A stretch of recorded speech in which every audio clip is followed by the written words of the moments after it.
David Watts Barton, you were writing for the Bee in the 80s, 90s, and 2000s. Yeah. So what are some highlights of that? Tell us what was fun about writing about all these bands. Wow. Well, you know, what I remember about the 80s in particular was it was the time when rock and roll bands were really sort of feeling their power in a Arena sense? No, not so much in a matter of size, but a matter of like there were all these benefits.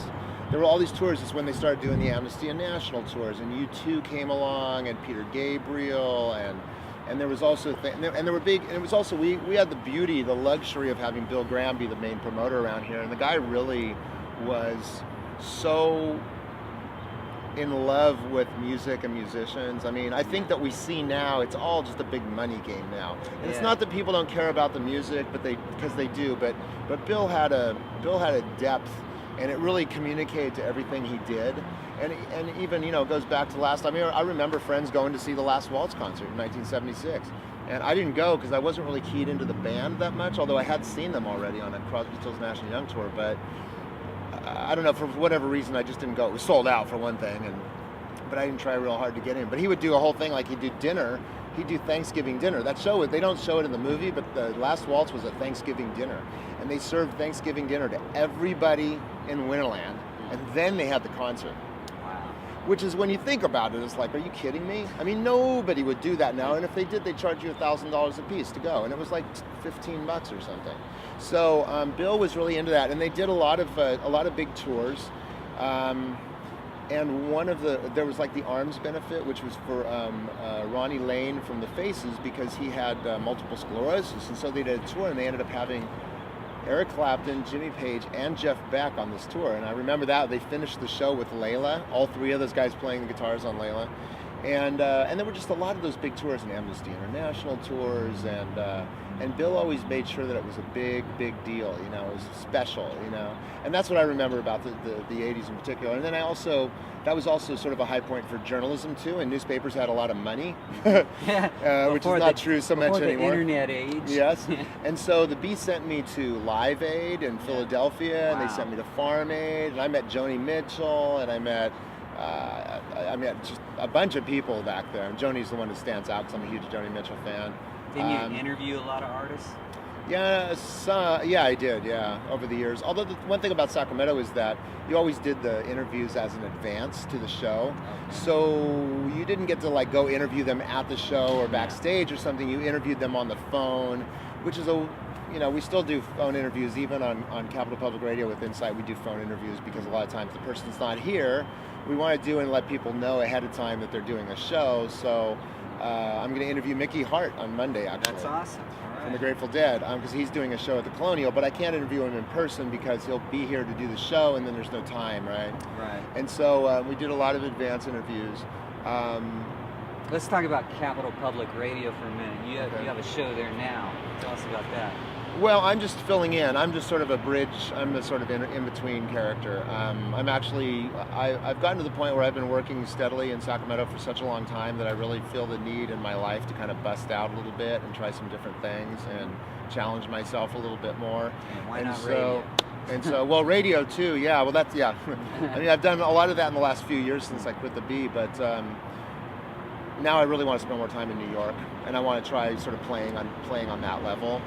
And I also, I've recorded one album of my own. I want to record some more albums. I have a book I want to write. I've just got a lot of different projects, and I've been doing daily journalism for almost, believe it or not, for almost 40 years. And so I'm really just kind of like, need a break? I need a break. It's not a complete ending. Yeah. But I love doing radio. I love Capital Public Radio. Insight's great. It's so much fun to do. It's a lot of work. It's 4 interviews an hour. Wow. So it's 20 interviews in a week. Wow. Which is a lot to prepare for. Because you want to sound, it's live radio, you want to sound halfway intelligent about something, even though it's more on the other person to, but you want to ask the right questions and things like that. So, there's pressure in doing that too. But I love doing it. It's really fun. And I mean, NPR to me is the best. Besides the New York Times, NPR is the best news organization in the country. So they're number one in San Francisco. They're almost number one here. They're right neck and neck with KFBK, which has been the long time top station in town. Actually, they fell off in the recent arbitrage. radio keeps changing. Radio, I think public radio is the most viable thing you could listen to on radio. Oh, these days. definitely, yeah. I mean, Especially for local scene, local news, Yeah. local everything. Rob Fauble, who owns The Beat, we had on the show a few weeks ago for something, I can't remember what it was, and he said in the green room, we were talking, and I've known him for 30 years, and we were talking, and he said that Insight and NPR is the only station in town that still drives people to the record store. And people hear stuff on the radio on our show, and they go and buy the record. That's awesome. That's huge, because that's huge. when you want to have some impact, right? Yeah. And I know, stations that you've been involved with have had local licks shows, like 98 Rocks had them, Quad had them, but it's always been hard to get local music on the radio. Yeah. Which is interesting, because right now there's so much local music. I mean, I had Jules from Sea of Bees on the show the other day, and they have their second album coming out, and they're playing South by Southwest. I think they are, Ganglions are, Sister Crayon is, Musical Cherish, I think. I love Sister Crayon. Yeah. And there's another really big one that's playing, it's escaping my mind right now. But a lot of these local bands are doing really, Vetiver, really good bands making good albums, and they're playing South by Southwest, like 7 or 8 Sacramento bands. And Jules was in London doing some shows with Sea of Bees, and she said that people in London were asking her, what's going on with Sacramento?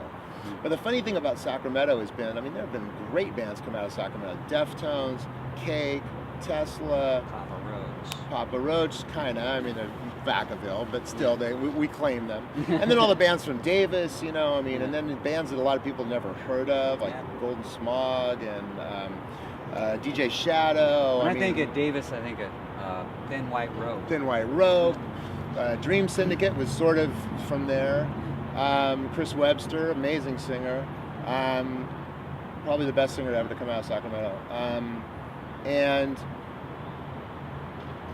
they don't, but there's not a really great supportive scene in Sacramento by and large. There has been from time to time, and there are always places to go, but there aren't really, there's not a scene that ever seems to get a whole lot of critical mass going. Produces a lot of good. Yeah, and a lot of the problem to me is just it always comes back to the audience. There's a lot of really good bands playing in Sacramento, and they come out, but a lot of them they don't get recognized until they leave Sacramento. But it's like in the Bible it said, Jesus said, "Prophet is not without honor save in his own country," and I think that's really true with a lot of our acts, is that they have to go elsewhere to be appreciated, and then they come back and we're like, "Oh, we love you. You're Sacramento," and they're like, "Yeah, right." Well, that's very amazing. I want to talk more about the local scene with you, David. We're going to wrap up this scene right now, and I guess the next segment we're going to get deeper into the Sacramento scene.